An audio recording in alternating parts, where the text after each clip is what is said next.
He covers the Toronto Raptors for the Athletic Toronto. We welcome Blake Murphy onto Hoopsology. How's it going, Blake? Good. How are you doing, man? Pretty good. Thanks for joining us. Really appreciate it. So, um, I think besides the James Harden trade, which I want to ask you a little bit later on, the most dominating news has just been the pandemic in the NBA. So before we kind of dive into the Toronto Raptors, I just want to get your overall impressions on just how the league is handling the COVID pandemic, and just in terms of games being postponed, just players being sat out. How do you think that the league has handled it so far? Yeah, I mean, it's kind of a mess, and obviously the league anticipated this to some degree. That's why they only released half the schedule with that midseason break and the flexibility to tack on extra makeup games to the second half of the season.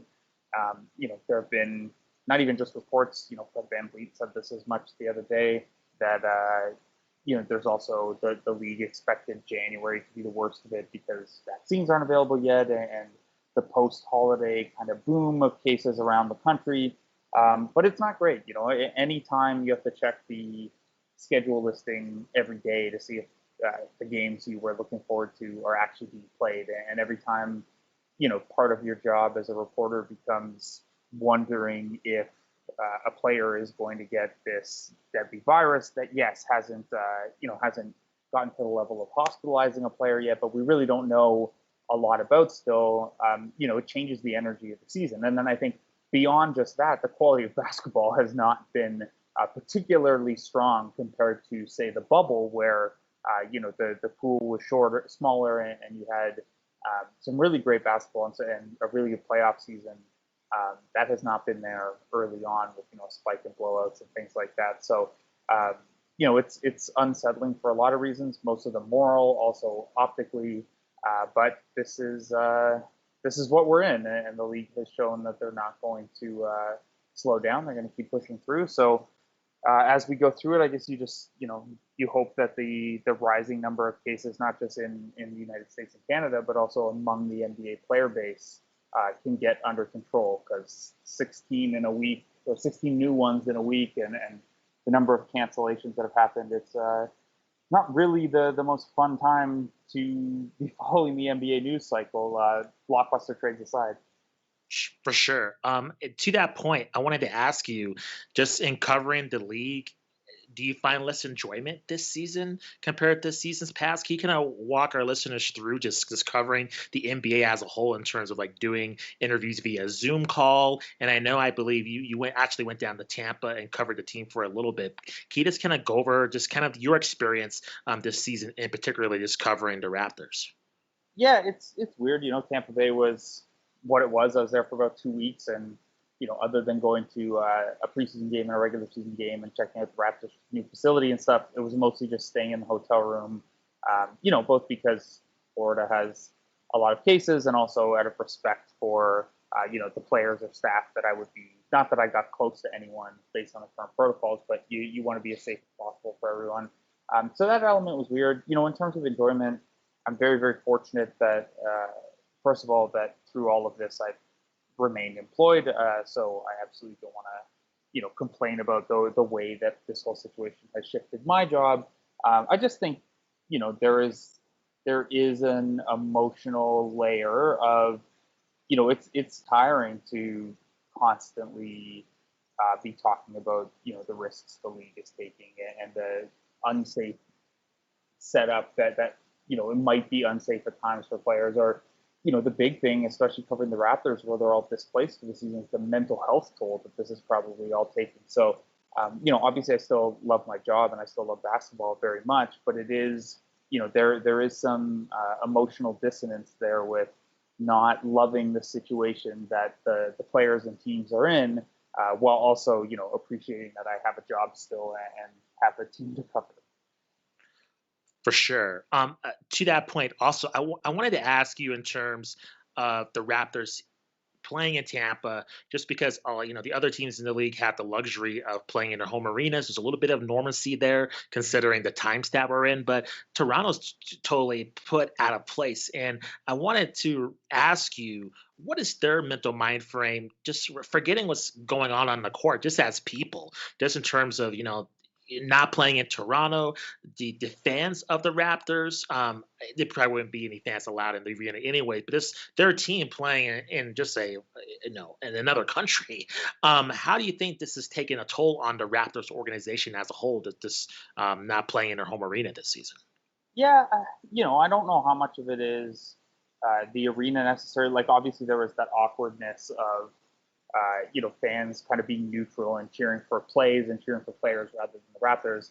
And that sucks. But you look around the league, and most teams don't have fans in the arena anyway. You kind of just have to deal with it. I think the bigger thing is, there's a cumulative psychological load of, first of all, playing during a pandemic, second, having this quick turnaround between seasons, and then on top of that now, while I was down there, some guys were still scrambling around to, find a place to live. And could I find a place that accommodates my family? Do I want to bring my family down there, or do I go 2 3 months maybe between times seeing them? And I think that obviously that's part of the NBA job to some degree. You do spend a lot of time on the road. There is a chance that you're going to have to pack up and move, but that's kind of magnified to an even larger degree right now. And I think I hope that teams have, and I'm sure a lot of them have, put some mental health services in place for players, because it is exhausting. You're traveling around on a more condensed schedule than usual. If you're the Raptors, you have the heaviest travel schedule in the league in the first half of the season. You're not going home and sleeping in your own bed, really. If you've traveled before or had short-term housing, I don't think a month or two is enough for that place to feel like home yet. And then you're concerned about, are you going to get the virus? Are you going to give the virus to your family and stuff like that? So I do think it's one of those things where every team is facing some degree of it, and it's not going to be, the results aren't going to be uniform across every player and every team, but it certainly kind of hangs over everything, I guess. And I don't think you'll hear any teams, including the Raptors, use it as an excuse, but, we've seen instances already of players missing games for personal reasons, and then obviously the number of games paused and stuff like that. There's no way around that it is a factor in the 2020-2021 season. So, in saying that, what do you make of the struggles that the Raptors are going through on the court? In particular, I want to ask you about Pascal Siakam, since that goes all the way back to when the NBA was in a bubble. His stats, I mean, have been down, and he has been struggling. Even though it seems like I think this past week or so, there seems to be a little bit of a breakthrough. But I guess my question is, should there be legit concern about just the Raptors moving forward once the pandemic is over and once everything's back to normal of this team? Um, what do you kind of make of kind of Pascal's struggles as of late? Yeah, I think they've turned a corner a little bit this last 3, 4, 5 games. Um, Back to scoring a little more efficiently, back to getting to the front of the rim, a big step as a playmaker, and kind of anticipating what the defense is going to do and creating for others out of that. So those things are encouraging. Obviously he missed high profile game winners in back to back 1 point losses. So that's going to, you wonder what kind of effect that has on the confidence of the next time you have to take that shot. But I think, Siakam's an interesting example of what the effect of all of this has been, where, he was in Toronto and he's not a U.S. citizen. So for visa purposes, he spent most of the league's first hiatus in Toronto.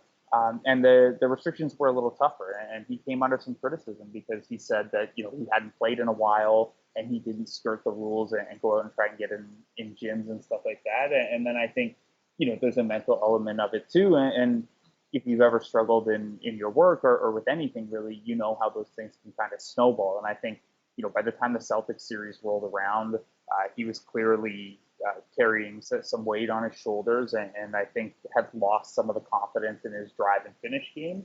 It was obviously frustrating to see that carry over to the start of this season because he thought he had a really great offseason. He was benched for a game for basically what amounts to body language and frustration boiling over. So not the best of starts, but I think he's come out of it as an individual player these last 4 or 5 games, and I think he's maybe started to recognize again what made him so successful in the early parts of last year. Might still be some up and down from here, but I think He's trending in the right direction, and I would, obviously that's for the second year in a row, kind of the biggest story the Raptors are facing, because the biggest thing they need to know as they continue building this team for the future is, is Siakam a number one? Is he a number two? Um, what does that look like, and just how much can he handle? So he's still going to be given all of these opportunities to figure it out.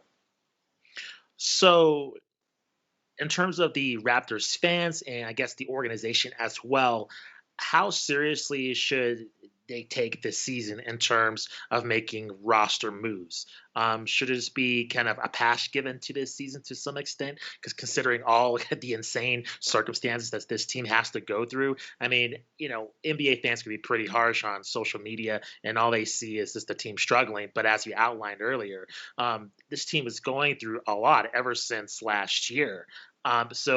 In trying to improve upon things when the pandemic is finished, hopefully, I guess in terms of looking at this season, I mean, how seriously should we really, Raptors fans pay attention to Pascal Siakam struggles or anybody else on the team compared to a normal season? Yeah, that's going to come down to each individual's preference, and I think, it's I guess it's fortunate timing that this always profiled as a bit of a transition year anyway, where as far back as when they acquired Kawhi Leonard, some of my writing was, hey, if Leonard leaves, you're going to have to take a step back and see what's there with the young guys, see what's there with the rest of Kyle Lowry. Obviously, that shouldn't be taking place to the extent of being 2-8. They should probably be 4-6 or 5-5, somewhere around there. And it's tough because this was supposed to be a transition year, but the longer the the poor start drags on, the more maybe you have to consider, hey, this isn't, this wasn't going to be a contention year anyway. It is this bizarre year where we're playing in Tampa Bay and everything's off to a terrible start. It'll hit a certain point where the Raptors have to look at taking an even more aggressive step back and looking at selling a Kyle Lowry or shopping some of the other pieces on the roster. Um, I still think they see Siakam, Van Vliet, and Anunoby as kind of the core trio that they'll continue building around for the future. And so, in that sense, if you end up in the playoffs and get those guys another playoff series or two of experience, that's great. But if 2-8 swells to 5-15 or something like that, you've really got to take a look at what the market might offer for what helps you 2021 and beyond. And I think they'd like to avoid that. I think with Lowry in the last year of his contract and how much they value winning as an organization and as a culture builder, I think they'd like to avoid that and just kind of give it a run here, see what happens in what shakes out in the playoffs, and maybe even add a piece at the center position at the deadline. But you can't do that if you're 5-15, 7-13. You got to be realistic about that. So the poor start is kind of, I think, put a magnifying glass to these next 10 games or so where,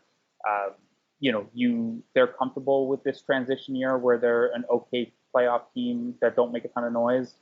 But they're not in a spot where being the 8, 9, 10 seed in the East is doing them any favors. So they'll have to look at those things a little more seriously if the skid continues. Does the James Harden trade accelerate that process of the Raptors maybe making some offseason moves a little bit earlier, or just maybe in-season trades or whatever things to improve their current roster?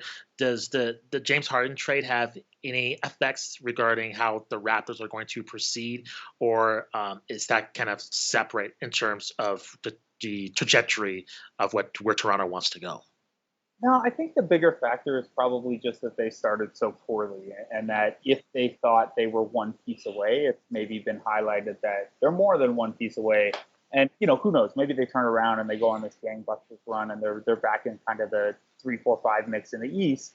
But if they're kind of in that 5, 6, 7, 8 mix instead, does it make sense to give up future assets to add to this team in a way that takes away from future teams? Probably not. Had they started really well and then seen the Harden trade and wanted to get in the mix for, say, a Bradley Beal or something like that, or hey, kick the tires on that subsequent Oladipo trade or something like that, that makes a lot more sense if what you already have looks pretty good. And again, they're not as bad as 2-8 certainly, but I think that the combination of the Harden trade, the fourth start, the some of the other top East teams looking pretty good. The Raptors have to be realistic about, does a Bradley Beal level player push you to a significantly further place in the playoffs? I don't know. They're certainly more fun if you get a Bradley Sure. Beal and have some team control and stuff.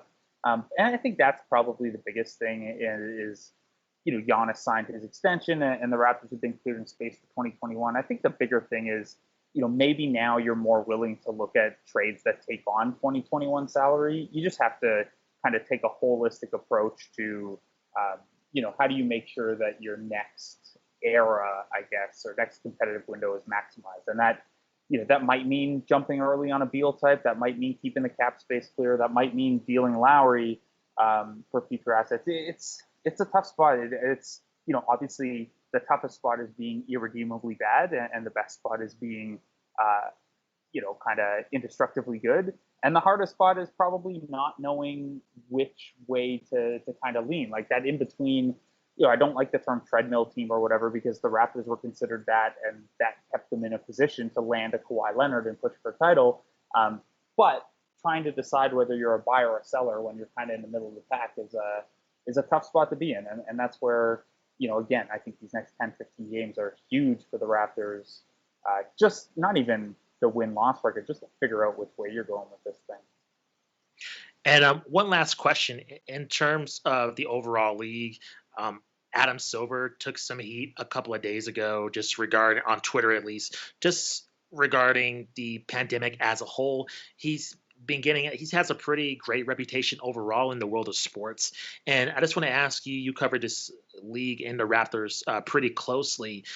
When this thing is over, do you think these COVID troubles will have any kind of a lasting stain on his legacy? Only reason I bring that up is because it just seems a lot of people were pretty just angry with the way the league has handled COVID so far. I've even seen some podcasts refusing to even cover the NBA until they improve their COVID standards. So, do you think what we're seeing now with the league struggling with COVID, that's going to have long-lasting consequences to Adam Silver's reputation? Honestly, I think it depends a little how it goes from here. I think the big swing factor will be, are there players who suffer kind of long-term consequences of COVID, whether that's getting really sick or later down the line we find out that there are some longer-term things we didn't know about. The Keontae Johnson thing stands out as, we don't know a lot about how it affects your heart, or even asymptomatic people, how it might affect your lungs with asymptomatic people showing lung scarring and stuff like that. So I think the real answer is we just don't know yet. I think the NBA has kind of coasted at times on, they like to have the reputation as the most progressive league, and they are in some instances, but a lot of that has tended to be, well, we're a little bit more progressive than the NFL and MLB. Comparatively, you're progressive, which is not the same thing. And I think that COVID is a perfect example of that, where the NBA did the bubble, they did that better. But then you turn around and you rush the relaunch of a season with less coherent protocols, and you're dealing with the same sorts of cancellations and heavy, injured reserve COVID instances as MLB and NFL dealt with as well.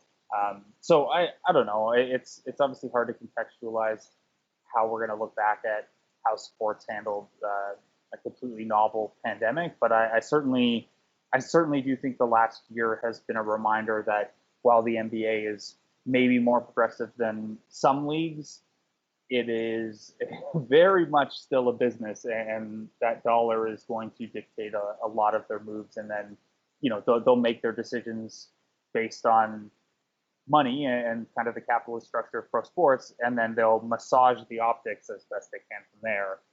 Some of that earnestly with things like their activism in the bubble, some of that just kind of spin reputationally, the whole this league or whatever stuff.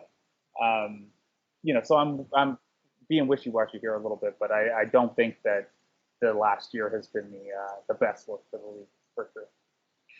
Well, Blake, thank you very much for joining the podcast. Please tell our listeners where they can find you on social media and any projects or stories that you're working on for the new year.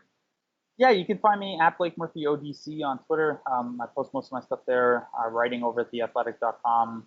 And if you are not a subscriber and would like to be in the discount codes or promo links or whatever, you can always just DM me. I also host a music podcast called Columbia House Party that you can check out, especially if you're into kind of early 2000s, mid 2000s, indie and pop punk, that kind of stuff. So check it out.